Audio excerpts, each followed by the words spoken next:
Sí, perfecto. Entonces, hablando de la Helicobacter pylori, les comentaba que su forma de eliminarla, que nos ha dado resultado, que con las pruebas de laboratorio se ha podido constatar que realmente desapareció la bacteria del patógeno del cuerpo del paciente, que el patógeno ya no existe en el cuerpo, pues en sobreabundancia, ¿no? Porque resulta que hay personas, no todos los pacientes, cabe resaltar esto, no todos los pacientes son portadores de algunas bacterias, otros sí. Entonces, eso es como que decir que todos estamos hechos con la misma fórmula, pues no. Por eso la medicina falla tanto, porque resulta que cuando, vamos a quitar por acá, para que no nos lleguen notificaciones, pero esto no se deja. Perfecto. Ahora sí ya no nos interrumpen. Entonces, cuando nosotros damos una fórmula para una enfermedad para todos los pacientes, pues a un paciente le sirve, a otro paciente no le sirve, y por eso es que nosotros en algunos momentos, en algunas ocasiones, pues como que decimos es que el médico no sabe, es que el médico, pues como que sencillamente está, pero no está, sirven para una cosa, pero para otra no. Resulta que no es que ni el médico no haya estudiado, ni el médico no sepa, sino que sencillamente la medicina oficial se nos ha enseñado a detectar sintomatologías y al combinarlas se da por sospecha que el paciente tiene una patología. Después de hacer unas pruebas de laboratorio y demás, se concluye que efectivamente el paciente tiene dicha patología. Y se trata la patología prácticamente a todos por igual. Entonces, ¿qué es lo que nosotros como equipo buscamos?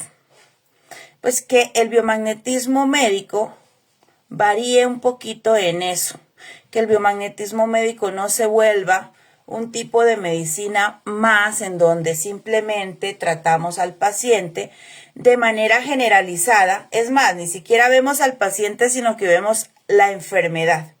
Cuando yo veo la enfermedad, no al paciente, eso hace que mi campo visual se limite muchísimo a encasillar al paciente en una enfermedad, en una patología, y le dé el tratamiento que le doy a todos los pacientes por igual. En el trato de las bacterias, de los virus, de los hongos, a cada bacteria, virus, hongo debe de separarse también, individualizarse y ver cómo funciona cada uno de estos patógenos a la hora de actuar frente al organismo del paciente. Ahora bien, hay que ver también que cada paciente responde de una forma distinta a los diferentes tratamientos. Por ejemplo, yo siempre trabajo haciendo comparaciones, viendo cómo funciona cada organismo a los diferentes estímulos. Hasta ahora, cabe resaltar que dentro de la medicina y el cuerpo humano, por la misma variabilidad que les estoy mencionando, que les mencioné anteriormente, no podemos dar por sentado que algo sea completamente irrevocable, porque prácticamente cada cuerpo va a respondernos de una forma distinta según cómo esté compuesto. ¿Por qué? Por su cultura, por su alimentación, por su tipo de sangre, por cómo reacciona a los diferentes estímulos.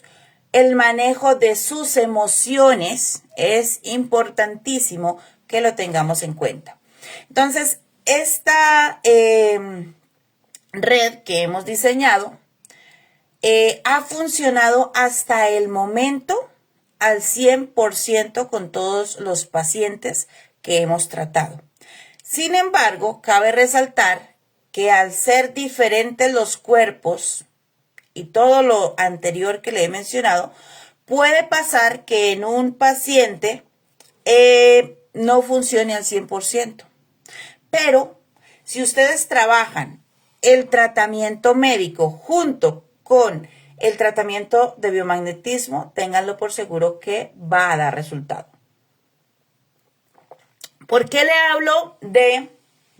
hablo de los tratamientos médicos? Porque desafortunadamente hay un juego de roles y una competencia algo infantil, algo estúpida, perdónenme la expresión, entre médicos y biomagnetistas o médicos y terapeutas, médicos y medicina complementaria. Oigan bien, la palabra dice medicina complementaria. No dice por ningún lado que sea medicina de competencia o de reemplazo. Por eso se llama medicina complementaria. Que se llama alternativa, peor aún, ¿cierto? Porque nos dice alternar, es decir, trabajar las dos medicinas a la par. Eso se llama alternar. Cuando nosotros hablamos de biomagnetismo y de medicina alopática, nos damos cuenta que hay una similitud en la misma y falla en las dos también. O sea, no vamos a decir que el biomagnetismo es la cereza del pastel y lo tiene todo solucionado. No, eso es una gran mentira. ¿Por qué razón? Porque cuando yo voy con un herido a donde un biomagnetista que le suture, que le detenga una hemorragia, que detenga un paro cardiorrespiratorio, no va a poder hacerlo. Vamos a necesitar de la medicina oficial. Que es que el médico estudió para matarnos. Mentiras. A menos que nosotros tengamos funeraria, no nos interesan ustedes los pacientes muertos. Nos interesan vivos. ¿De acuerdo? ¿Por qué se formulan medicamentos todo el tiempo? Porque fue lo que estudiamos.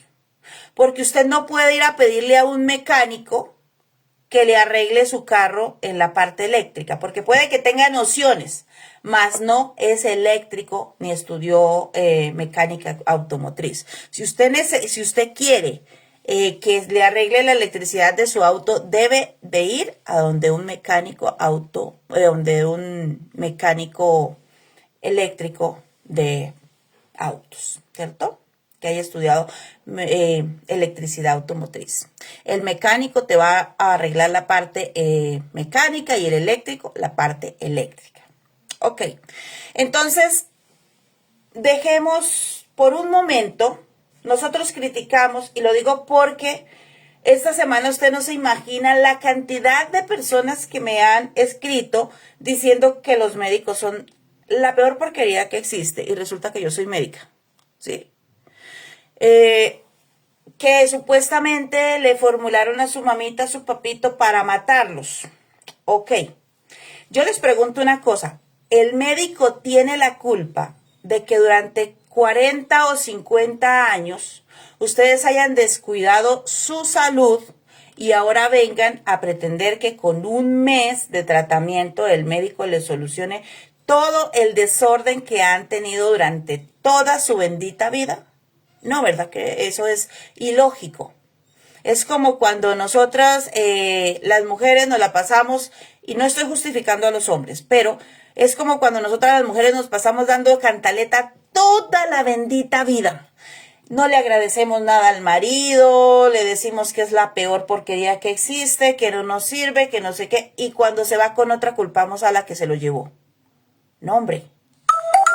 Nosotros debemos de aprender a cargar con nuestra responsabilidad, con la responsabilidad de nuestras acciones.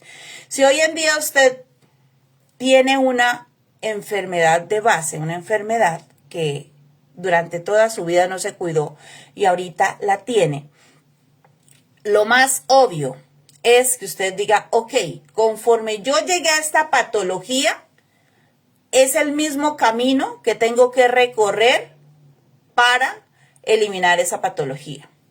Por ejemplo, si yo tengo diabetes tipo 2, ¿cierto? ¿Cómo yo llegué a ser diabético? Primero, teniendo una vida sedentaria. Segundo, comiendo harinas y tomando refrescos azucarados, endulzados y con colorantes. Teniendo pensamientos que lo llevan a tener emociones de individualidad, amargura. Se tiene que tener mucha amargura, muchos momentos difíciles en la vida y permitir que esos momentos se adueñen de uno para llegar a desarrollar una diabetes. Entonces, el mismo camino que tenemos para enfermarnos es el mismo camino que tenemos que retroceder, hacer todo lo contrario a lo que hemos venido haciendo para empezar a mejorarnos. Ahora, respondo esto porque lo tenía por ahí, le dije a la señora que me preguntó que hoy en la clase le contestaba esto. Ella me hacía la pregunta acerca de si los medicamentos que se dan en el hospital para la diabetes curan la diabetes. La respuesta es no. La respuesta es no, mi corazón, no curan la diabetes. La metformina, cuando se da en un tiempo inicial, la metformina nos va a ayudar para regularizar el cuerpo y que no contraigamos enfermedades graves a causa de la diabetes. Es decir, resulta que la diabetes lo que hace es, en el caso de la diabetes tipo 2, hablo exclusivamente, la diabetes tipo 2 lo que hace es que las células se bloquean e impiden el ingreso de la insulina. Y la insulina es como ese mensajero que toma en sus hombros a lo que es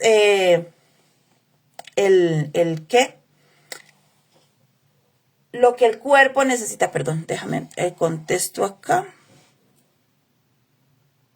Ok. Por favor, si alguien puede escribir en el grupo que pueden ingresar por Facebook, también las personas que tengan dificultad para ingresar por Zoom. Ok, listo. Entonces, ahora sí continúo. Entonces,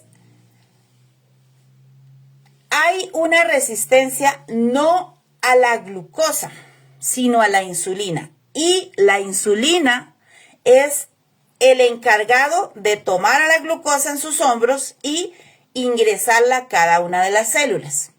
Entonces, sin glucosa, las células empiezan a desgastarse y morir porque la glucosa es como el combustible que hace que cada celulita esté viva, funcione, haga su trabajo.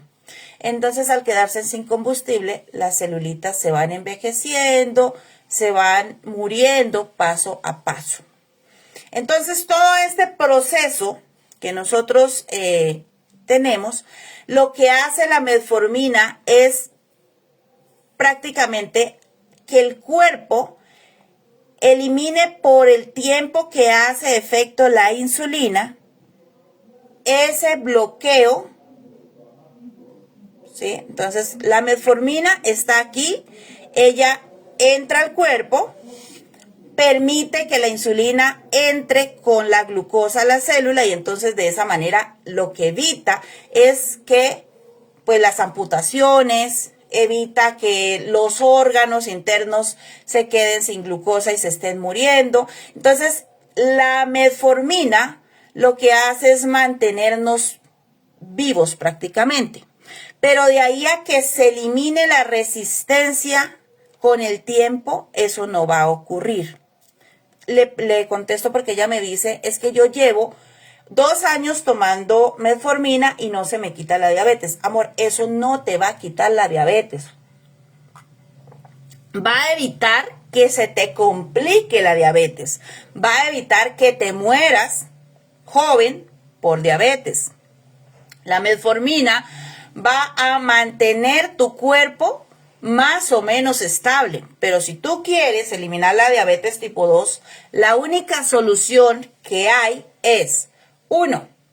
Regularte con biomagnetismo médico, todo tu cuerpecito, haciéndote rastreo general y haciendo todos los días ejercicios de pesas. ¿Por qué de pesas? ¿Por qué de fuerza? Porque resulta que lo único que nos va a ayudar a eliminar esa cantidad de glucosa que tenemos en el cuerpo es el músculo.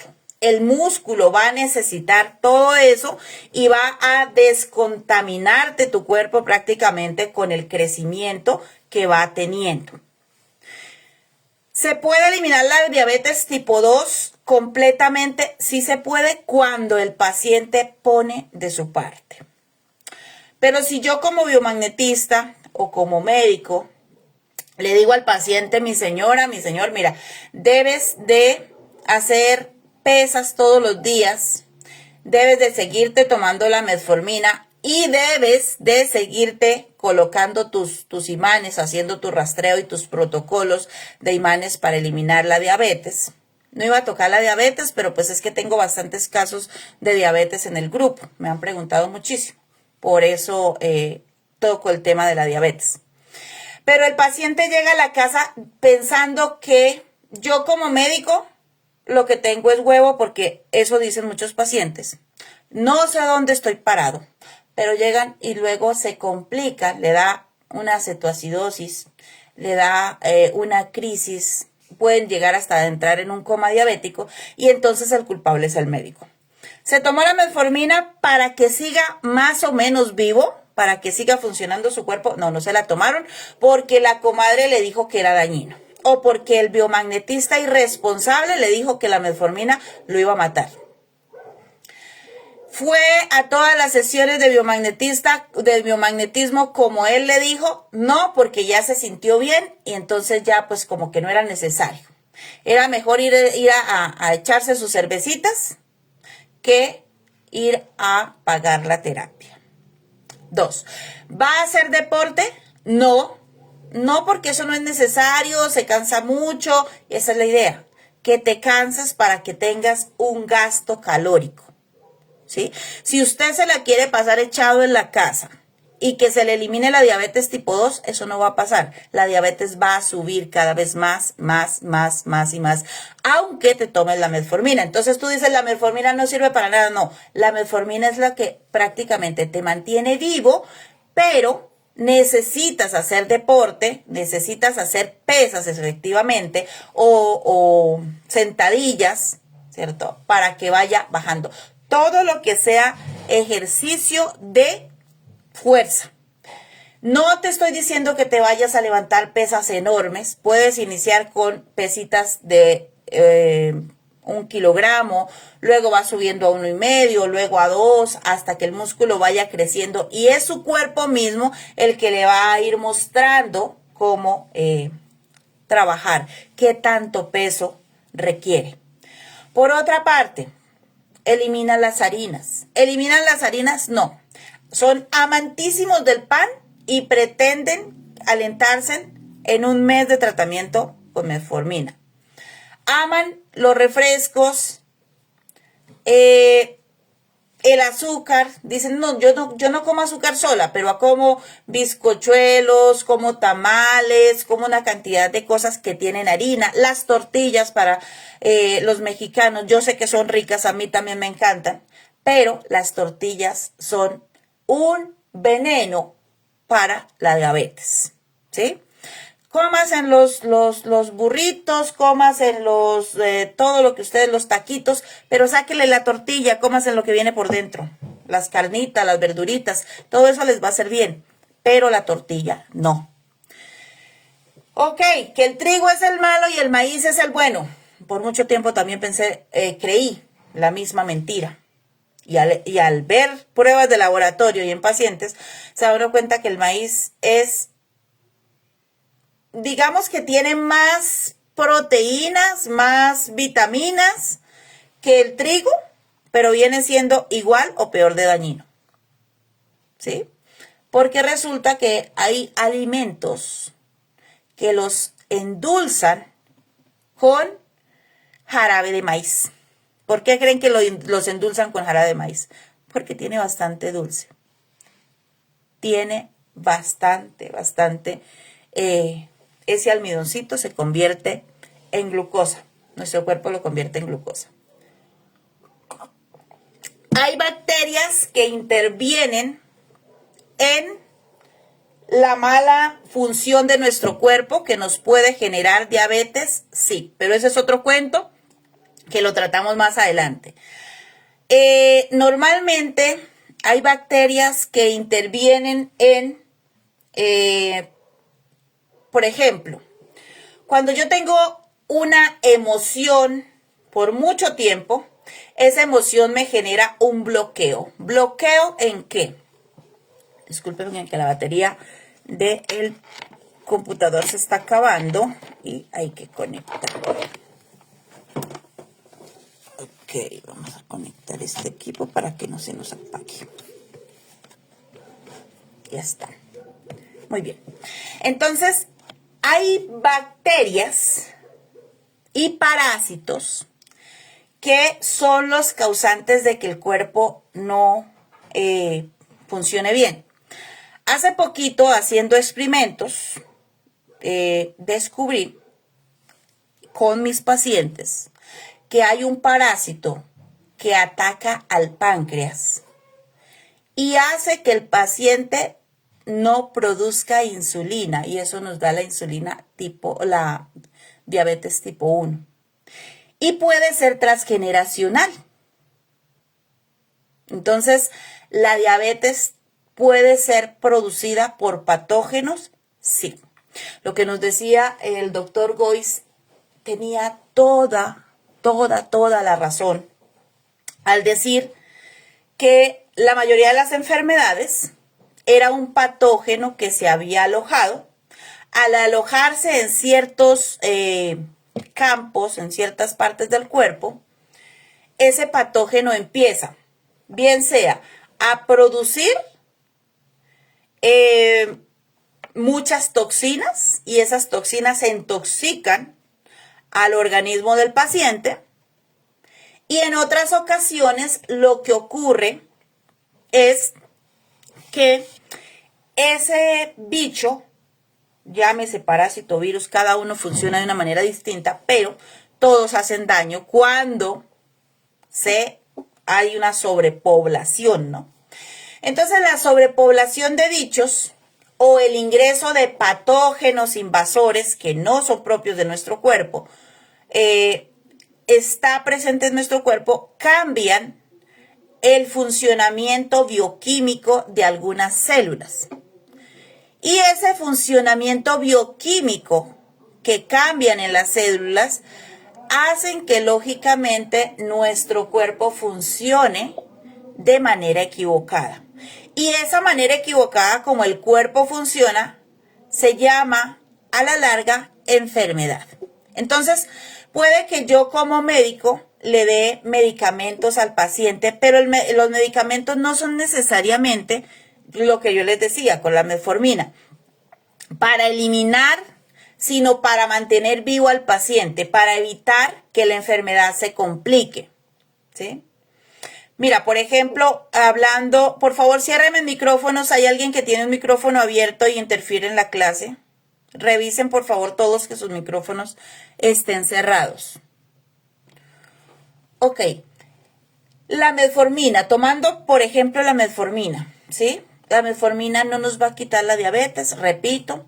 lo que va a hacer la metformina es evitar que el paciente empeore su sintomatología.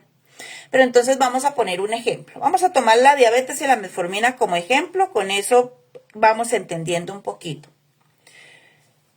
Nosotros creemos que todo lo que nos da el médico, pues es para mejorarnos. No es que el médico no sepa, no es que el médico quiera matarlos, no. Es que hay unos códigos dentro de la medicina que no nos van a permitir decirle al paciente, tómate tal agüita de hierbas. Eso es antiético, porque la persona puede que la hierbita que nosotros, el yuyito que nosotros le decimos que se tome, pues le haga peor que la enfermedad, ¿no? Entonces, por eso se le da medicamentos oficiales autorizados. Entonces, digamos que la metformina lo que hace es permitir que el paciente le ingrese glucosa a sus células y sus células no se envejezcan más y se mueran. ¿Cómo me doy cuenta que una célula se murió? Porque se empieza a podrir cierta área del cuerpo por dentro. Y si el paciente fue al médico y el médico se dio cuenta y lo envió a exámenes, puede que se le quite el órgano, la parte que está dañada, la laceración que tiene, pero si el paciente se queda en casa, aún con la sintomatología, pues puede que el paciente contraiga un cáncer a causa de la diabetes. ¿La diabetes lo mató? No, lo mató fue las consecuencias de la diabetes. Ahora, puede que el paciente se esté tomando la metformina juicioso, ¿cierto? Muy aplicadito. Pero resulta que el paciente no se cuida. El paciente se sigue tomando la metformina y como sigue vivo, ni siquiera va al médico. Solamente va a reclamar sus pastillas y ya está.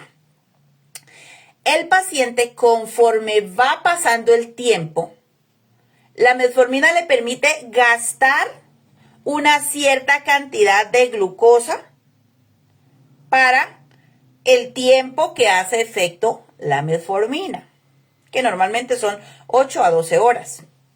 Ok. ¿Qué ocurre después? Pues que toda la glucosa que genera el cuerpo se va a quedar almacenada. Entonces el paciente dice, pero ¿por qué no me hace la metformina si yo me la tomo? Pero resulta que cada vez estoy con los picos de glucosa más alta. Pues resulta que el paciente debería de hacer ejercicio para hacer el gasto calórico de esa glucosa y que la que tiene almacenada se vaya gastando con el uso de la metformina. Entonces, ni es que la metformina no le está haciendo, la metformina está haciendo su trabajo. El que no está haciendo su trabajo es usted como paciente, que es el que tiene que sí o sí hacer ejercicio. No hay una segunda opción y no es ejercicio de irse a caminar media hora. Usted lo único que hace caminando, sí es cierto que gasta un poquito de calorías, pero no las suficientes para erradicar una diabetes. Desgaste en la rodilla, desgaste en la cadera, al estar camine. Lo que tienes que hacer es pesas. O sea, ahí está la clave para que usted tenga un verdadero gasto calórico y que la metformina nos permita seguir vivos y no enfermarnos. Entonces, ahí tiene la respuesta a esto. Hay bacterias, virus, parásitos y hongos que son coayudantes en las enfermedades como la diabetes y la hepatitis, que es la que vamos a ver hoy. Sí, totalmente. Con el paso del tiempo vamos a ir aprendiendo cuáles son esas, cómo tratarlas, cuál es la secuencia. Ok, ahora vamos a ver la secuencia de tratamiento de la Helicobacter pylori, que, si no estoy mal, no iba en el PDF. Entonces, iniciamos con un rastreo general Si nos sale positivo para el Helicobacter pylori, siempre se inicia con rastreo general, chicos. Si nos sale positivo para el Helicobacter pylori, se hace rastreo de pares maestros y patógenos asociados. Ahí en el PDF iban los pares. Ejemplo, se puede hacer pares maestros todos los pares asociados y se impactan todos los que salgan. Cualquiera diría, no, pues eso ya me lo sé, ¿cierto? Pero ahora viene lo importante. Esta bacteria tiene una secuencia de reproducción. Como ustedes se pudieron dar cuenta si leyeron el PDF, ellas tienen formas tanto de reproducirse como de camuflarse para evitar todos los antibióticos, aún el biomagnetismo. Se pueden camuflar de tal manera que evitan la acción de nuestro sistema de defensas. Por eso, pues ellas van a ser prácticamente inmortales. Entonces, ¿qué pasa? Hay pacientes, por ejemplo, que les queda la bacteria latente. Pasó la sintomatología, se eliminaron todo esto, pero a los 6 meses vuelve a aparecer el bichito en el cuerpo del paciente. Entonces, por eso cuando hay una bacteria como esta tan agresiva, porque ella es bastante agresiva, entonces se debe seguir una secuencia de tratamiento hasta eliminarla. Ok, entonces, ¿cómo es el tratamiento?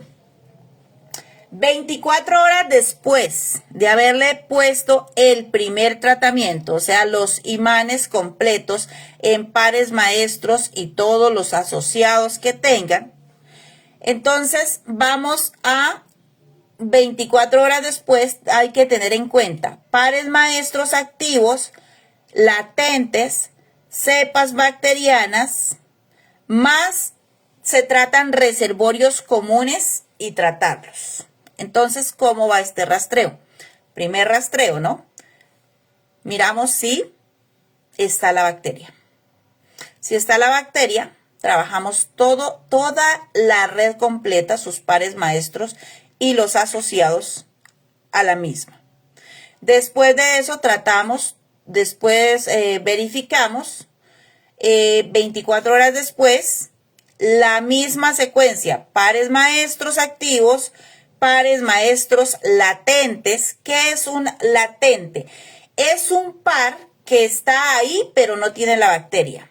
¿Por qué razón? ¿Por qué se verifican? Si ustedes me van a preguntar, bueno, pero si ayer nosotros trabajamos todos los pares maestros, ¿por qué tengo que volver a verificar si hay latentes? ¿Acaso no se eliminaron ayer? Sí, se eliminaron ayer, pero no se eliminaron hoy. ¿Por qué? Resulta que hay pares que nosotros los generamos con nuestras emociones o con, a veces hay pares, es curioso, pero puede llegar a aparecer un par biomagnético que no estaba ayer o que estaba ayer y lo despolaricé, pero volvió a aparecer en el día de hoy, simplemente por una emoción o mientras dormía algo ocurrió en mí. Mira, por ejemplo, las personas, y aquí entra mucho la medicina germánica, es el hecho de que detrás de cada patología existe una emoción, un conflicto que se activó y eso generó que el paciente tenga desequilibrios en el cuerpo. Todos los desequilibrios que nosotros tenemos iniciaron por un por qué y un para qué. Bien, entonces supongamos que tú impactaste todos los pares de donde se aloja normalmente tanto los pares maestros para esa bacteria como los asociados. ¿cierto? ¿Por qué se hace la secuencia? En este caso, a las 24 horas.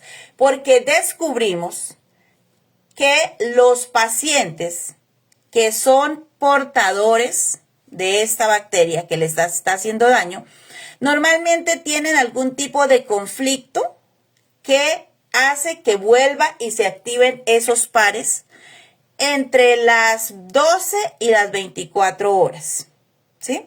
Entonces, a la vuelta, a las 24 horas, puede que volvamos a encontrar pares que habíamos quitado el día de ayer. Ahí viene muchísimo, muy importante, hacer consciente al paciente de lo que está viviendo, ¿sí? Ahí es decirle, ok, estás pasando por quizás una parte de estrés. Por eso yo les digo a los chicos, es bueno que estudien biodescodificación también. Es bueno que se capaciten en otras terapias complementarias al biomagnetismo médico. Si nosotros como médicos tenemos que estarnos actualizando constantemente para no quedar obsoletos, porque lo que yo les decía, hay medicamentos que salen de circulación por algún motivo, cambian de nombre, cambian de presentación. Imagínese usted como médico no actualizarse y empezar a recetar un medicamento que hace por allá 5 años dejó de circular. Entonces, uno como médico tiene el deber de actualizarse y debe hacerlo por su propia carrera, por el beneficio de sus pacientes, por el mismo beneficio suyo, debe actualizarse. Entonces, como terapeutas es básicamente lo mismo, es estarnos actualizando, es verificar con nuestros pacientes cómo reacciona cada pacientito con respecto a los diferentes tratamientos. Lo que yo les decía, estos protocolos los hemos probado con pacientes y estos pacientes se hacen pruebas de laboratorio, se verifican que realmente se haya eliminado el patógeno. ¿Para qué? Pues para que nosotros podamos constatar que lo que estamos haciendo es realmente lo adecuado. Y no es simplemente como que una terapia más de cajón. Y es bueno contemplar eso. Entonces, a las 24 horas se debe revisar de nuevo todos los pares y colocar todo lo que salga. Normalmente se le pregunta al cuerpo cuánto tiempo lo necesita, pero teniendo en cuenta que lo que estamos tratando es una bacteria, en el caso del Helicobacter, que es lo que estoy dando, la secuencia del Helicobacter, se trabaja y se coloca todos los pares durante media hora. Ahora, ¿qué sigue? 36 horas después, ¿sí? Entonces, o sea, trabajo la primera hoy, la segunda mañana. Ahora cuento a partir de mañana, a partir de esas 24 horas, cuento 36 horas más para hacer el rastreo. ¿Por qué? Porque es la secuencia en la cual se reproduce la bacteria. ¿Qué hago a las 36 horas? Que sería el tercer rastreo. Hago rastreo general, luego pares totales del Helicobacter, reviso reservorios y reviso emociones. Ahorita, bueno, los que están oficialmente en la institución van a tener una nueva guía súper bonita, súper actualizada, en la cual vamos a ver las emociones mucho más a profundidad, ya que las emociones son vitales en el ser humano. Pues resulta que a veces es la percepción de cada una de las cosas las que tenemos que cambiar para cambiar las emociones. Respondo ahorita mismo a la pregunta que me hacía la señora Marta, no me acuerdo el apellido, por el interno. Martica me preguntaba, Doc, ¿cómo hago para controlar mis emociones? Resulta que las emociones son la respuesta a cómo yo veo cada situación, cómo yo, la gestión de las emociones viene de acuerdo a cómo yo visualizo el mundo. Entonces, si yo tengo una visualización del mundo, que el mundo es terrible, que el mundo es caótico, que vivir es extremadamente difícil, que pagar la renta es prácticamente imposible, ¿qué emociones creen ustedes que tengo? De angustia, de tristeza, de desesperación. Entonces, si yo quiero gestionar las emociones, debo aprender a ver la vida de un foco, de una perspectiva distinta. Entonces, por eso es tan importante empezar a educarnos para dejar tantas creencias que nosotros teníamos, ¿no? Nosotros nos criamos en un ambiente en donde nos decían que el dinero no se daba en los árboles, ¿cierto? Entonces tenemos la idea de que conseguir dinero es completamente difícil. ¿Y qué vamos a obtener? Emociones que nos angustian por el dinero.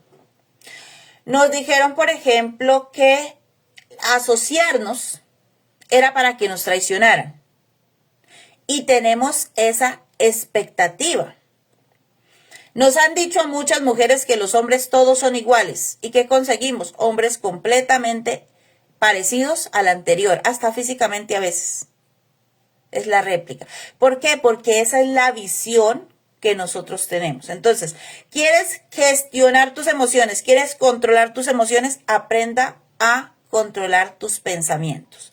Cuando tú aprendes a controlar tu manera de pensar, aprende a controlar la manera como usted reacciona a los diferentes estímulos de la vida.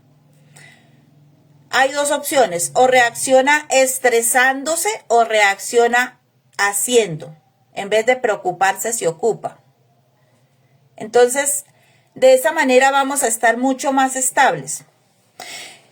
Entonces, se hace el rastreo de las emociones. Hay que tener en cuenta que las horas se van contando terapia a terapia, no desde la primera.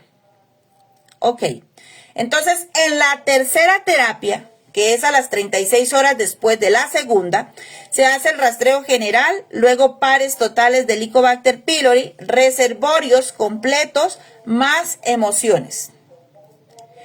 Hay que tener en cuenta tanto los reservorios que se repiten como las emociones que se repiten. Luego van ustedes mismos a aprender por qué. 48 horas después de la tercera terapia, se hace rastreo de toda la red del Helicobacter pylori. Luego también se hace la de los patógenos asociados y se colocan todos los pares que salgan. Luego se va a hacer rastreo así una vez por semana por 21 semanas. ¿Por qué por 21 semanas? Porque ustedes dirán, uff, eso es muchísimo tiempo, ¿cierto?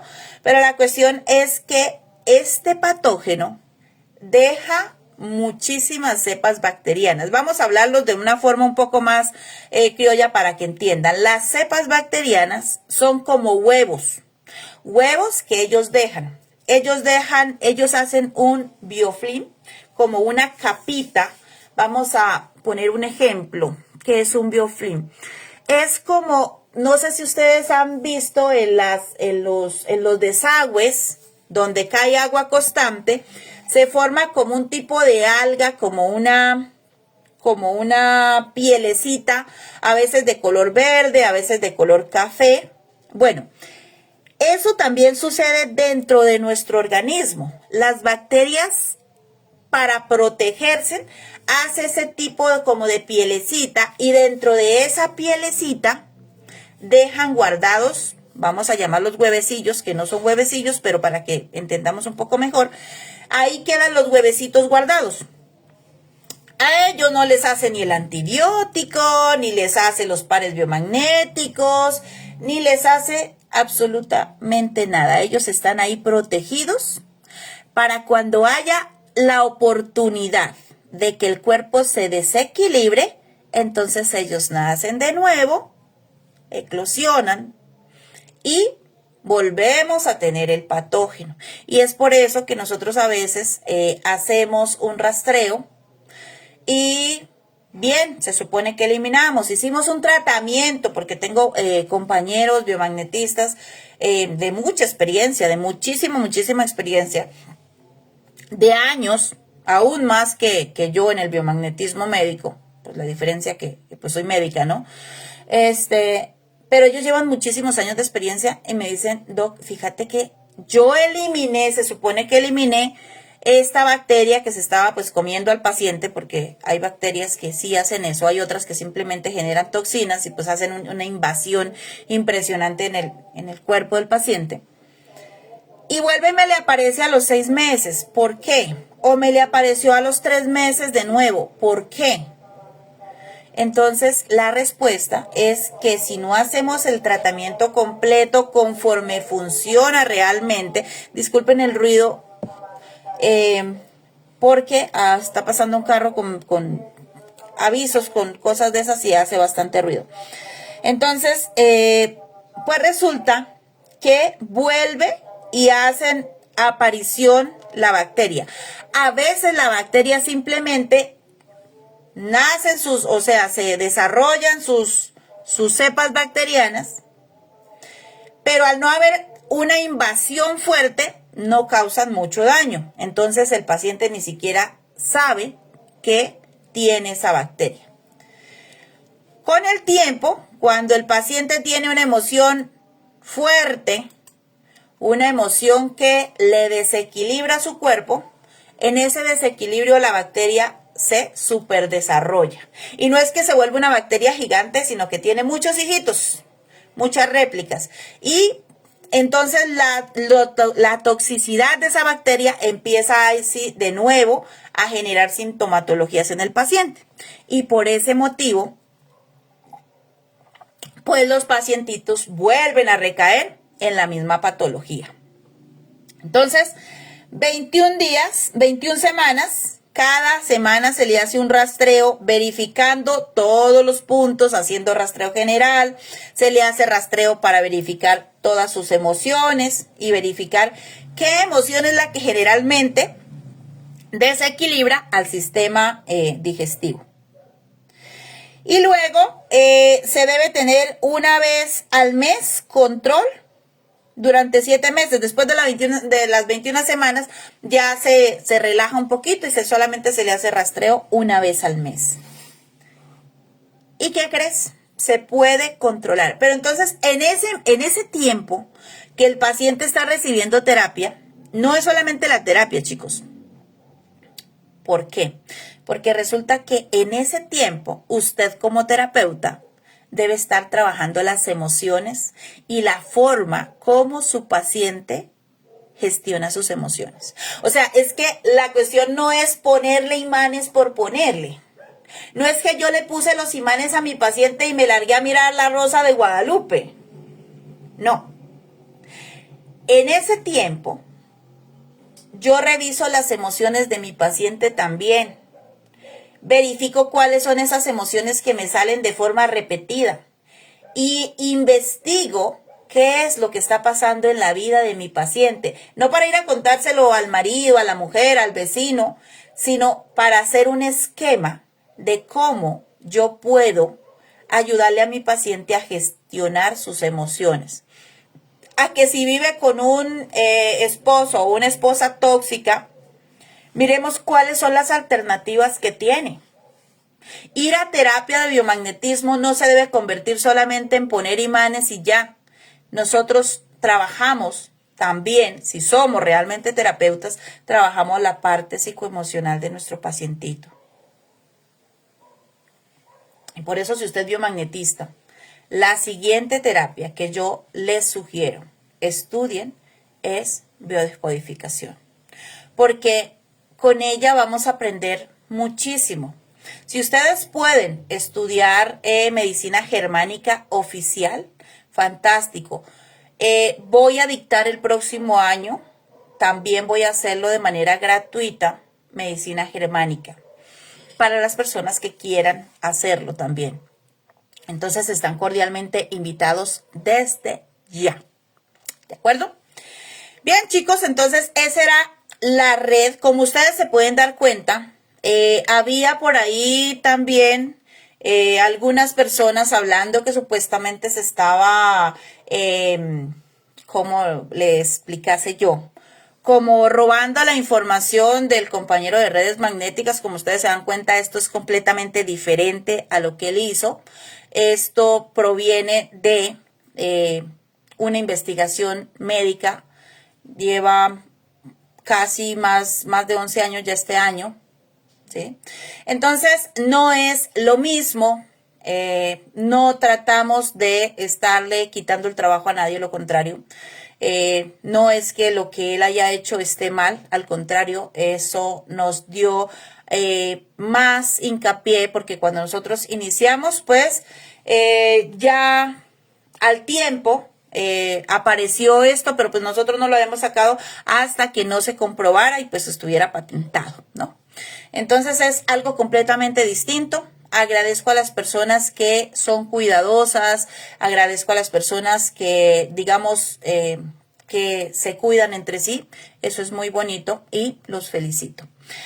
Bien, entonces terminando la parte de la secuencia de lo que es el Helicobacter, vamos a iniciar con el tema de la hepatitis. Aunque aquí en el PDF está totalmente explicado todo lo que es, qué es el virus de la hepatitis B, ¿sí? ¿Qué causa en el cuerpo? Viene hablándonos acerca de cómo puede existir con bacterias. O sea, aunque es un virus, él se asocia con bacterias, hace simbiosis, por ejemplo, con la Klebsiella pneumoniae, puede estimular la inflamación hepática cuando están, por ejemplo, asociadas el virus de la hepatitis con la Klebsiella. Hay una inflamación hepática bastante importante. Puede aumentar la permeabilidad intestinal y facilita el paso de el virus desde el intestino hacia el hígado cuando está asociado con la Escherichia coli o la E. coli. Importante, por ejemplo, con las personitas que tienen esta bacteria, es por ejemplo el Escherichia coli. A veces aparece inflamación hepática y no se sabe por qué. Lo más probable es que haya pasado un virus de la hepatitis hacia el hígado por la presencia de la Escherichia coli. ¿Qué es lo que ocurre? Pues resulta que la permeabilidad, bueno, nuestros intestinos tienen como unos pequeños conducticos, huequitos, por donde pasa todos los nutrientes, por donde se absorben todos los nutrientes, que luego van a ser convertidos en pelo, en piel, en hueso, en cartílagos, ¿cierto? En sangrecita. Pero con ellos pueden pasar también algunos patógenos. Entonces, cuando hay, por ejemplo, inflamación en el área gastrointestinal, al haber inflamación, estos huequitos se ensanchan de tal manera que permiten el paso de patógenos que normalmente no cabrían por ahí. Entonces, hay permeabilidad e impermeabilidad. Impermeabilidad es cuando no tenemos absorción de nutrientes, como que no pasa por ahí nada. Y permeabilidad es cuando a causa de la inflamación por la presencia de patógenos no correspondientes a esa área o sobrepoblación de los que sí corresponden a esa área, hay una inflamación. Nuestro sistema de defensas genera un tipo de inflamación y esa inflamación lo que hace es que abre esos conducticos, esos digamos que como unos poritos, para que me lo entiendan mejor, y al ensancharse, pues pasan más cosas de la cuenta de lo que tendría que pasar por ahí. Entonces, esa reacción y combinación con otras bacterias es muy importante. Entonces, cuando hay una persona, por eso no se deben colocar solamente pares para tal cosa, pares para lo otro, porque fíjense que es una combinación, ¿sí? Es una combinación amplia para detectar los diferentes patógenos que hay en común por ahí volando. Entonces, hay relación directa con la progresión del daño hepático e infecciones de hepatitis B con el Enterococcus fecalis. Aquí estamos viendo toda la red, cómo se asocia.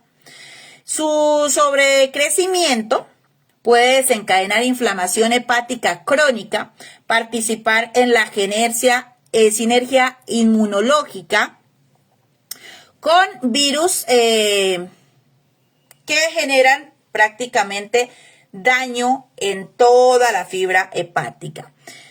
Se asocia también con el Clostridium SP. Algunas cepas pueden reducir la inmunidad antiviral. Entonces, ¿por qué a veces es tan difícil? Mira, yo conozco muchísimos pacientitos que no se mueren de la hepatitis, pero sin embargo no se alientan de la hepatitis. Por ejemplo, hay pacientitos que después de una hepatitis quedan propensos a que la sintomatología vuelva de manera periódica. ¿Cuándo vuelve esa sintomatología de la hepatitis? Cuando no se eliminó el virus completamente, cuando el cuerpo creó resistencia, o sea, el mismo cuerpo ya no detecta al virus, y esto ocurre por la presencia de otros patógenos asociados que hacen que se dañe la funcionalidad. En algunos casos modulan al sistema inmune, favoreciendo la persistencia del virus de la hepatitis B y de la presencia también de la Helicobacter pylori. Entonces, esas asociaciones hacen que los virus tienen una capacidad. El virus, por ejemplo, yo le elimino del cuerpo la E. coli, pues ellos van a empezar a asociarse con un Clostridium, por ejemplo. O sea, ellos se van a asociar con diferentes patógenos. Por eso los virus son un poco más difíciles de manejar que las mismas bacterias. Para las personas que me preguntaban si el tratamiento era lo mismo, si se dan cuenta, no es lo mismo porque ellos funcionan de manera distinta. Esto es algo que nosotros debemos aprender paso a paso, entender que no es lo mismo tratar un virus que una bacteria, no es lo mismo tratar a un parásito que a un hongo, por ejemplo. El hongo es un poco complicado también porque él tiene esporas y las esporas, imagínate que una espora puede sobrevivir al agua hervida. ¿Por qué se trabaja, por ejemplo, los sistemas de pasteurización? Porque cuando hay esporas, por ejemplo, en los productos lácteos, las esporas lo que hacen es que si usted las lleva al fuego máximo, al calor máximo, ellas se van a camuflar y no les pasa nada. Entonces, por eso se someten a esos cambios de temperatura tan bruscos para que definitivamente se mueran las esporas que hay, porque si usted solamente las somete a exceso de frío, al congelamiento, ellas pueden sobrevivir al congelamiento. Si usted las expone solamente al calor, ellas pueden sobrevivir al calor. Entonces lo que se hace, es que hoy es 20 de julio, perdón, con razón que está tanto ruido. Hoy es el día de la independencia aquí en Colombia, entonces por eso tanto ruido. Y es un poco incómodo, discúlpenme que no me imaginé que fuera a hacer tanto ruido. Entonces, bueno, y si no hubiera suspendido la clase mejor. Bien, entonces, ignorando un poco el ruido, les pido de verdad disculpas de antemano. Lo que hacemos es entender cómo funcionan. Y las esporas de muchos de los patógenos sobreviven al calor extremo o al frío extremo. Por eso se trabaja con la pasteurización. Y bueno, la pasteurización en muchos casos, si se hace bien, sí elimina la mayoría de los patógenos. Entonces, en el caso de la hepatitis B, aunque se van a trabajar todas las hepatitis, en este diplomado se trabajan todo tipo de hepatitis, se trabaja cómo se trabaja virus, cómo se trabaja parásitos, cómo se trabaja hongos, todo lo demás. Nosotros lo que buscamos es que ustedes como terapeutas se capaciten un poquito más, ¿cierto? O sea, ya son excelentes terapeutas, porque yo sé que aquí en el grupo hay personas excelentísimas en lo que hacen, maravillosas personas, que quizás han ayudado a muchísimas personas a salir de patologías. Entonces, como ya son excelentes, al que es excelente se le exige más excelencia. Entonces, ahora vamos a trabajar, a aprender a trabajar a esos patógenos que son un poco difíciles de eliminar, que quizás algunos, lo que les decía al inicio, quizás algunos terapeutas han encontrado la manera de eliminar cierto patógeno. Eso no quiere decir que algún día llegue un paciente que diga uno, Carrizo, este como que me quedó grande. No es que nos quede grande, simplemente su organismo es diferente a los otros organismos que hemos tratado. Los desequilibrios se los está generando quizás alguna emoción, alguna cosa que está viviendo en su vida, y eso le causa desequilibrios, y al causarle desequilibrio, lógicamente que me va a ocasionar muchísimos daños. ¿Listo, chicos? Creo que voy a dejar la clase ahí porque ahorita pasa el otro grupo, nos van a interrumpir muchísimo. Les paso el PDF al grupo. Nos vemos el próximo domingo. Espero que el próximo domingo no esté pasando una banda celebrando otra cosa. O el vecino esté martillando, porque siempre está haciendo cosas en los alrededores. Entonces, no sé si tienen alguna pregunta extra puntual del tema que estamos tratando.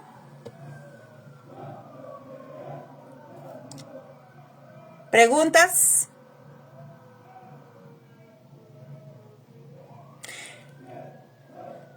No, ya no pasarás lo de rastreo de la Helicobacter pylori, ¿no? Ya lo pasé. Ya los pasé, corazón. Vale. Sí, ahí está. Interesante esto de la hepatitis B. Hay muchas cosas que desconocemos y hay que profundizar más en este tema. Sí, corazón, es cierto. Con el rastreo de la Helicobacter, aquí en la clase la dejé grabada. ¿Cómo va a ser No la voy a pasar escrita. Así que deben escuchar la clase y tomar nota. Gracias, doctora, excelente clase. Y sí, claro que hay preguntas. Fue mucha la información que nos diste hoy. Hay que retomarla y de ahí saldrán las preguntas que ya te pasaremos, o ya te pasaré yo, por ejemplo. Pero sí, es muy importante todo esto que nos dices de seguir con el rastreo y no confiar que con solo 2 o 3 rastreos quede liberada la bacteria y los virus. Y lo que tocas en parte de las emociones es bien importante, como tú dices, checar más de la vida del paciente, qué es lo que le está causando tal emoción. Y esto que recomiendas del biomagnetismo es maravilloso, porque ahí podemos ir directamente a la parte de la emoción que está guardada en el cerebro, y entonces hacer esa terapia también sería muy importante.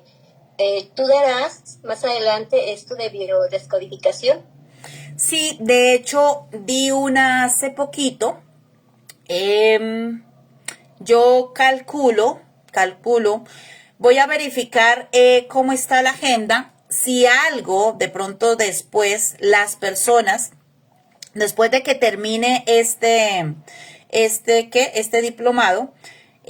Miramos y si tenemos un cupo suficiente para enseñar biodescodificación, me gustaría también compartir con todo el grupo el tema de biodescodificación, porque sé que les va a ayudar muchísimo. O sea, el hecho que conozcan cómo funcionan las bacterias, los virus, los parásitos, y aparte de eso, que se integren un poquito más en cómo aprender a ayudar al paciente en sus emociones, les va a ayudar muchísimo. Entonces, sí me gustaría, las personas que de pronto quieran estudiar biodescodificación del grupo, me avisan en el chat del grupo de WhatsApp quienes quieren y hacemos un grupito, si ustedes quieren, y vemos de una vez biodescodificación para que no pierdan, pues como que no pierdan el entusiasmo, ¿no? Y no se les olvide lo que aprendieron.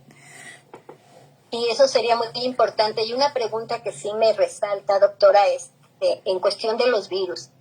Según el doctor Goiz, cuando yo lo estudié, la bioenergética, decía que el virus puede erradicarse solo con una orden, identificar dónde está el virus, el nombre del virus y darle la expresión de que se salga del cuerpo.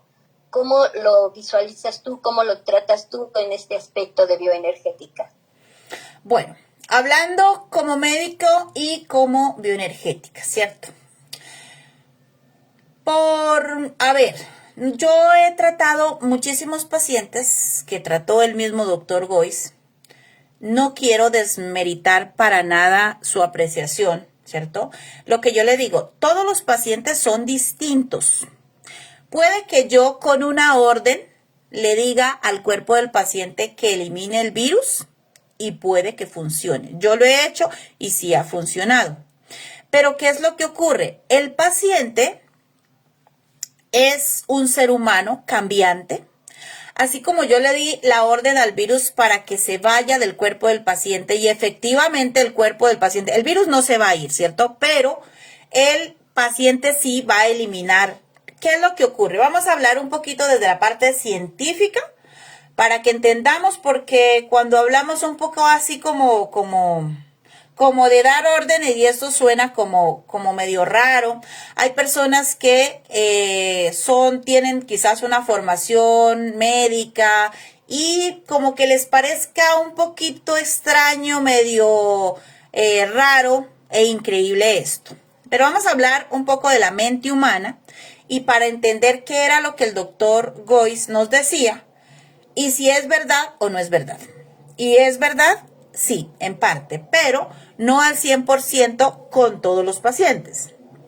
Lo que yo les decía, cada paciente es distinto. Yo no puedo decir, es que al paciente yo le digo esto y absolutamente todos van a funcionar iguales. Mentiras, todos los pacientes no funcionan lo mismo.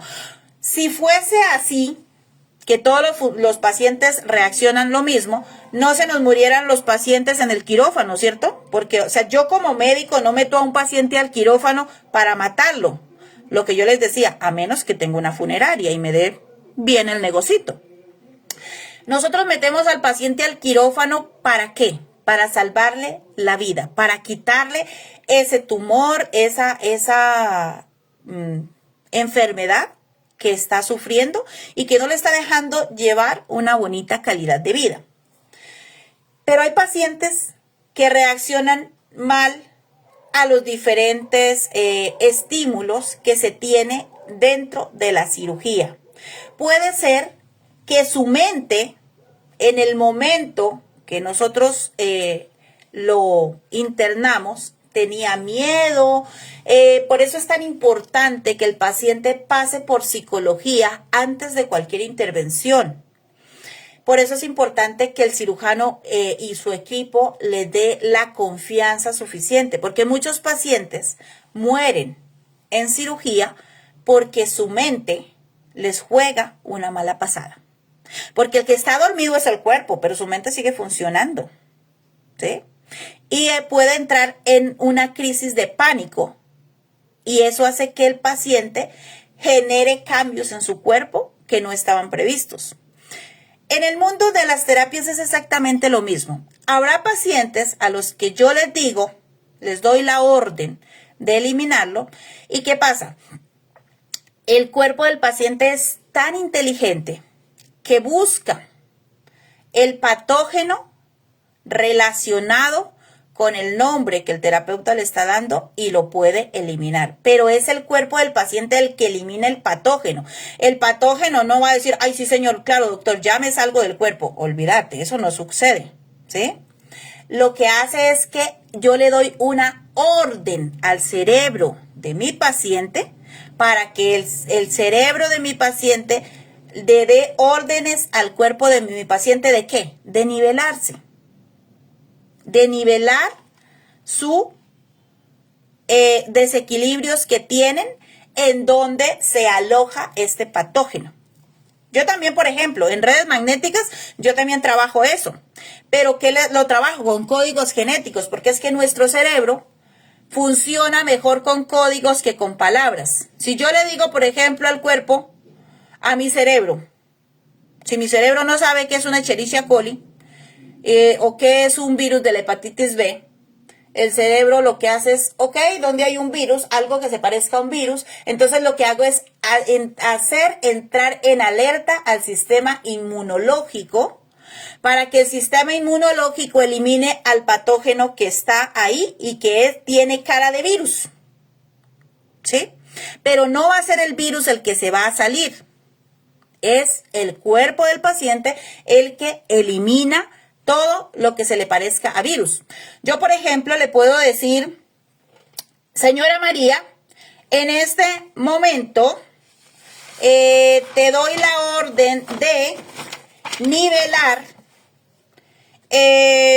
pulmón, pulmón, bronquios, bronquios, garganta, garganta, riñón, riñón, diafragma, pulmón, hígado, hígado, colon, colon, nivelarlos a tal potencia, lo que yo quiera.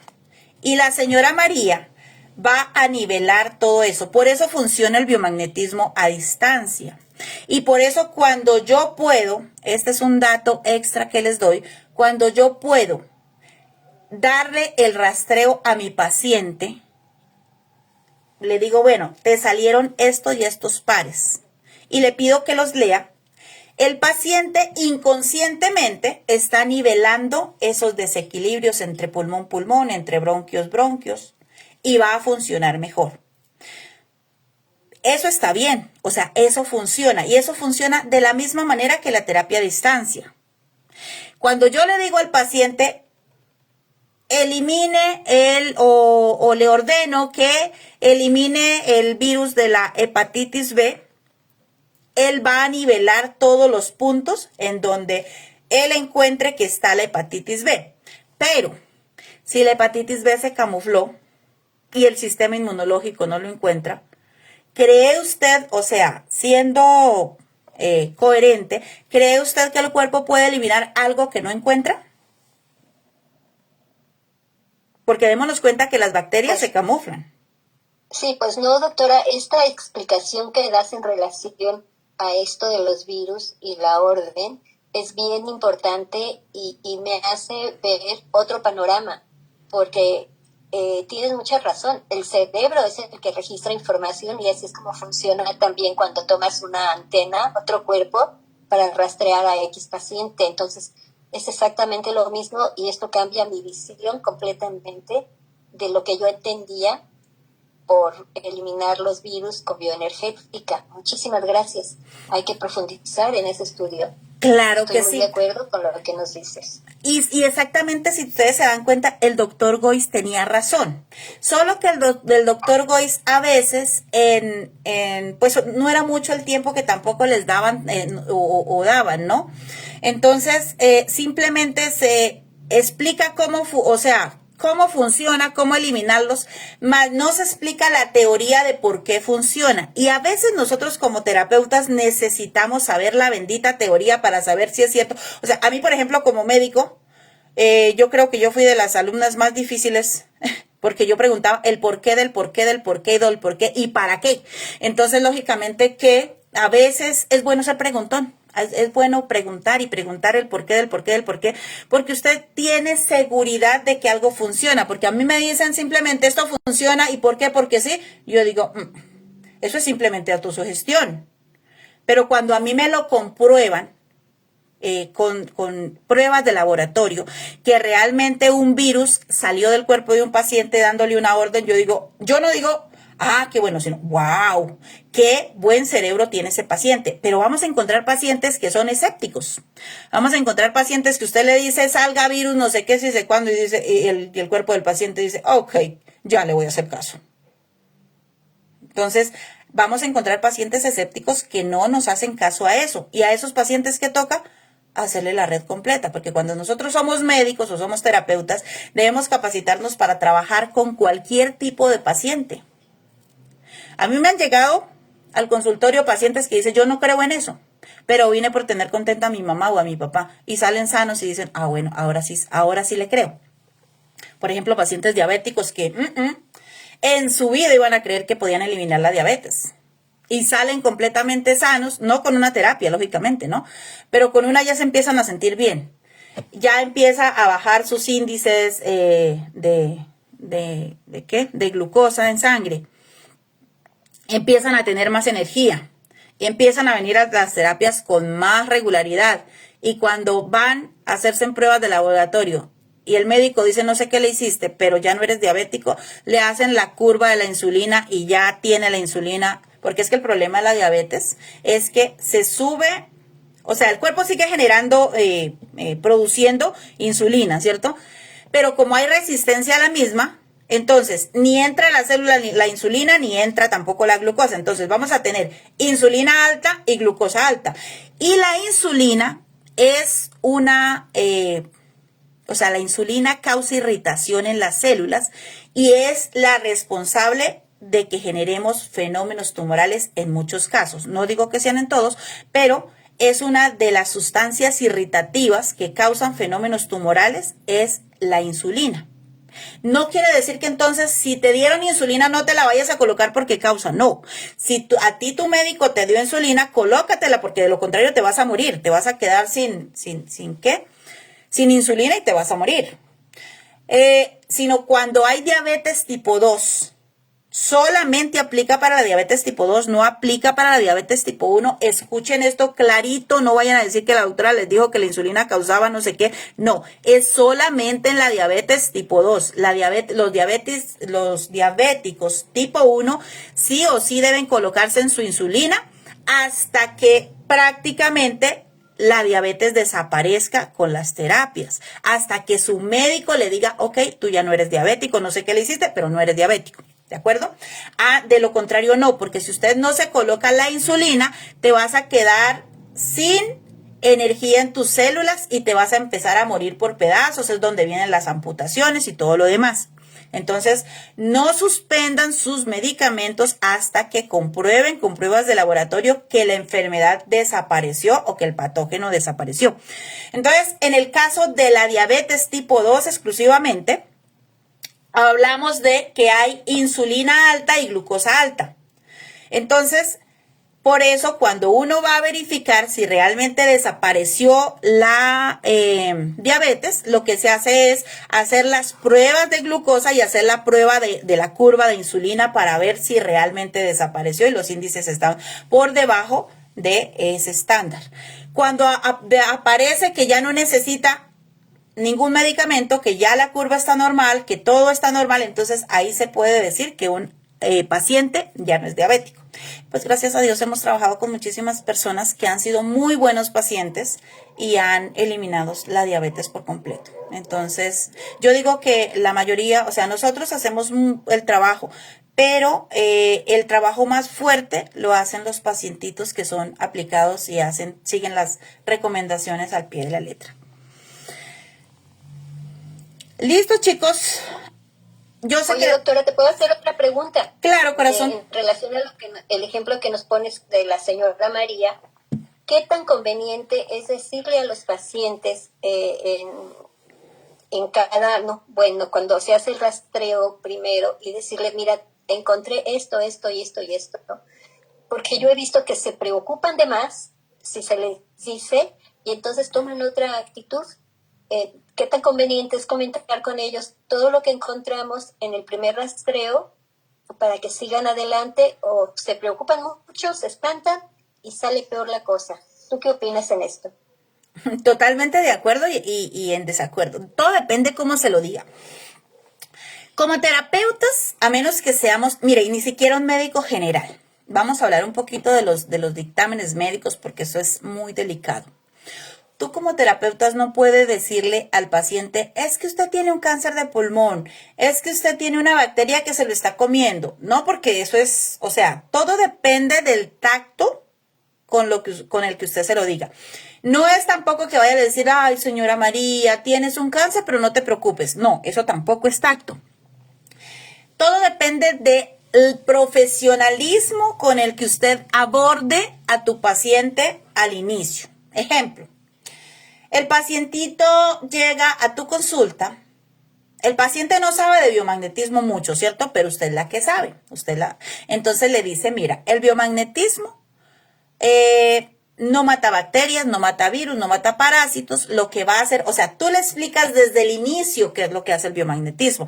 Le vas a decir que encuentra desequilibrios en el cuerpo y al ser un inductor de corriente va a nivelar esos desequilibrios que las emociones, la comida, la falta de ejercicio ha hecho en su cuerpecito. Es decir, como que lo va a resetear, como cuando tú tomas un teléfono y le eliminas todo el exceso de desequilibrios que tiene el teléfono y queda el teléfono nuevecito. Entonces, que prácticamente lo vamos a sacar nuevecito. Vamos a ver cuántos desequilibrios encontramos en tu cuerpo y paso a paso la idea es llegar al punto en que ya no tengas ningún desequilibrio. Entonces, el paciente se compromete contigo desde el inicio. El paciente, y entonces, claro, conforme van saliendo pares, el paciente dice, estoy muy mal. Dice, no, pues solo son desequilibrios que aquí se le van a corregir. Entonces, ¿qué pasa? Le estás dando al paciente la confianza de que entre más terapia se haga, más mejor va a estar su salud. No se le va a decir, uy, aquí le salió una bacteria que te va a causar cáncer. Aquí te va. No, eso no se hace, ni se dice nombres de enfermedades. Lo que sí se le puede comentar al paciente fue cuántos pares le salieron.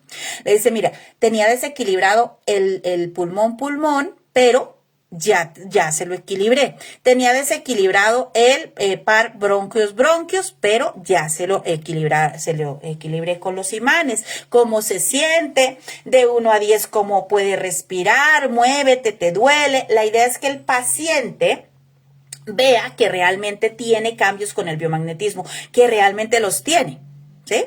Pero entonces todo depende de la manera como tú abordes a tu paciente. ¿Tú crees que si yo trato a un paciente así, el paciente se asusta por los pares que le salgan?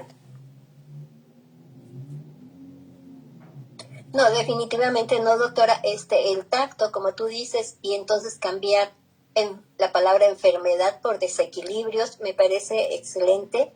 Y agradezco mucho esta información que nos das. Abre ventanas de mucha importancia y capacitación para nosotros mismos. Muchísimas gracias. Con todo gusto y con mucho, mucho cariño. Es lo que buscamos, ¿no? Seguir el legado de nuestro maestro que fue tan bonito. Yo no sé, unas personas dicen que era mal geniado, a mí no me parece, pero bueno, cada quien, ¿no? Con su percepción. Bien, chicos, entonces hay bastante que trabajar. Yo sé que al estudiar este PDF les van a salir muchas preguntas. Si ustedes tienen preguntas en el transcurso de la semana, pueden hacerlas en el grupo. O sea, el grupo no es solamente ¿para qué? Para compartir el enlace y el PDF, sino que también ustedes, si tienen preguntas puntuales que tengan que ver con el tema que estamos tratando, las pueden hacer en el grupo. En el grupo está prohibido compartir cosas que no sean de lo que se está estudiando. Los grupos está totalmente prohibido estar compartiendo que saludos de la Virgen de Guadalupe, que no sé, no porque esté en contra, ¿sí? Sino porque hay personas que no les gusta y se les satura su teléfono, se llena de mucha información. Entonces, solamente preguntas, por ejemplo, profe, tratando, por ejemplo, de la Escherichia coli, tal cosa, o de la el virus de la hepatitis B, tal cosa, cómo se trabaja, todas esas preguntas que se pueden, las comidas. Mira que en el PDF les incluí también comidas, les incluí lo que se puede tomar y lo que no se debe tomar cuando uno tiene hepatitis, el manejo de la misma, el aislamiento que debe tener los pacientes que tienen hepatitis, o sea, todas esas recomendaciones también se le deben dar al paciente. El cambio de cepillos y de sábanas cuando inician tratamiento es vital, porque resulta que nosotros le estamos eliminando todos los patógenos del cuerpo al paciente, ¿cierto? Con nivelarle su cuerpecito. Pero resulta que si el paciente no cambia de cepillo, pues en el cepillo están todos los virus y bacterias y bichos que tiene el paciente. Entonces, cada vez que el paciente se cepille, entonces yo le nivelo hoy, pero en el cepillo quedan. Entonces, cuando el paciente desequilibra su cuerpo, otra vez aparece en el cepillo de dientes el patógeno y vuelve y aparece con su bicho de nuevo. Entonces, es vital que cambien de cepillo de dientes, que cambien, que laven sus sabanitas que tenían puestas, ojalá con un chorrito de vinagre, no les va a hacer daño, quizás le queda oliendo a ensalada, no mentiras, para eso existen jabones y aromatizantes, ¿no? Pero sí que lo laven con un poquito de vinagre para eliminar el exceso de bichos. Quizás no se eliminen al 100%, pero sí lo más que se pueda. Maestra, una preguntita. Señora. Ese vinagre mata a todo tipo de bichos, y la otra pregunta es, ¿el cepillo cada cuándo se debe cambiar? Normalmente uno les dice a los pacientes que como mínimo cada 3 meses se cambie el cepillo, pero yo realmente lo cambio cada mes. Depende porque a veces, por ejemplo, hay cepillos de buena calidad y hay cepillos de no tan buena calidad, ¿cierto? Entonces depende mucho. Yo lo cambio personalmente, lo cambio cada mes. Y cuando hay terapias, ese cepillo, o sea, se cepilló para irse a la terapia, bote el cepillo para que tenga que comprar uno nuevo y bótelo, ojalá al cesto de los papeles del baño, con eso no puede recogerlo, porque si usted lo deja ahí, se le olvida comprar el cepillo y vuelta y utiliza el mismo cepillo, no pasa nada. No, hay que cambiarlo con cada tratamiento que iniciamos. Por ejemplo, si iniciamos un tratamiento para, así sea para bajar de peso, resulta que hay bacterias que nos hacen subir de peso. Entonces, que eso lo vamos a ver en el diplomado de metabolismo, vamos a ver las bacterias que nos hacen subir de peso. Bacterias y patógenos. Pero entonces, cada vez que inicias tratamiento, te cambias de cepillo. Y yo realmente les diría que una vez al mes. Aunque esté la terapia, ¿pueden seguir usando ese mismo y cambiarlo hasta el mes? No, mi amor, o sea, si tú inicias la terapia hoy, cambias de cepillo, ¿cierto? Lo puedes seguir usando y al mes lo cambias. Muy bien. ¿El vinagre mata todo tipo de gérmenes patógenos? No, corazón. Generalmente lo que hace es eliminar como un 90%, pero no totalmente. Prácticamente ninguno, porque por ejemplo hay bacterias que el cloro las elimina, pero hay otras que no. El yodo elimina algunas, pero no todas. Entonces es como que, o sea, decir que hay un producto que elimina el 100% de los patógenos, eso es mentiras. No hay ningún producto que los elimine al 100%. Entonces, ¿podemos juntar a lavar las sábanas cloro y vinagre? No es bueno, es tóxico. Muy bien. Nunca junten cloro y vinagre porque es supremamente tóxico. Ese gas que libera puede llegar a matarnos. De hecho, hay un caso de una chica que hizo como la solución entre cloros y vinagre, se metió al baño a lavarla y el esposo la encontró muerta, se intoxicó con eso. Entonces tengan en cuenta también las pociones que hacen porque es tóxico. ¿Listo, chicos? Nos vemos en 8 días. Les mando un abrazo gigante. Mañana subo la clase a YouTube. Y pues nada, se les quiere mucho. Cualquier cosita extra me preguntan en el grupo.